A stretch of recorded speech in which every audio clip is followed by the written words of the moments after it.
তোমার নামটা কি শুনি? নুহা। একটু সুন্দর করে একটু জুড়ে বলো তো, নামটা কি? নুহা। পূর্ণ নামটা বলো তো, সবটা নাম বলো। নাজিফা আক্তার নুহা। নাজিফা আক্তার নুহা। তুমি কোন শ্রেণীতে পড়ো? দ্বিতীয়। দ্বিতীয় শ্রেণীতে পড়ো।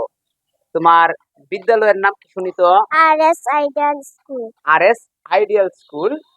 তোমাকে আমি আমাদের জাতীয় সঙ্গীত থেকে তোমাকে আমি গুরুত্বপূর্ণ 6টা প্রশ্ন করব। হ্যাঁ, দেখবো তুমি সেই 6টা প্রশ্নের উত্তর দিতে পারো কিনা। কোনো প্রকারের ভয় পাওয়া যাবে না, একদম সুন্দরভাবে উত্তরগুলো দিয়ে দিবা। হ্যাঁ, দেখো, তোমার জন্য আমাদের একদম প্রথম প্রশ্ন হচ্ছে, প্রশ্নগুলো করব কিন্তু আমাদের জাতীয় সঙ্গীত থেকে। কোথা থেকে প্রশ্ন করব? আমাদের জাতীয় সঙ্গীত থেকে। আমাদের জাতীয় সঙ্গীত থেকে। তাহলে তোমার জন্য আমাদের প্রথম প্রশ্ন হচ্ছে, আমাদের জাতীয় সঙ্গীত কে লিখেছেন?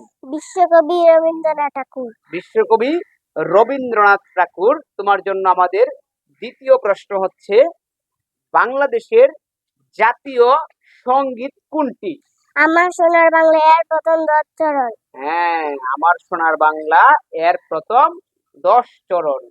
তোমার জন্য আমাদের তৃতীয় প্রশ্ন হচ্ছে, মানে 3 নাম্বার প্রশ্ন হচ্ছে, বাংলাদেশের জাতীয় সঙ্গীত কত চরণ গাওয়া হয়? প্রথম 10 চরণ। প্রথম 10 চরণ গাওয়া হয়। মাশাআল্লাহ, 3টা ধরলাম, তুমি 3টাই পারলা।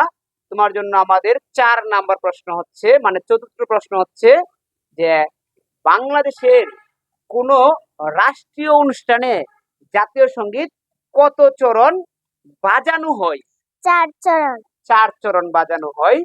আচ্ছা, তোমার জন্য আমাদের পঞ্চম বা 5 নাম্বার প্রশ্ন হচ্ছে, আমাদের জাতীয় সঙ্গীতের গীতিকার ও সুরকার কে?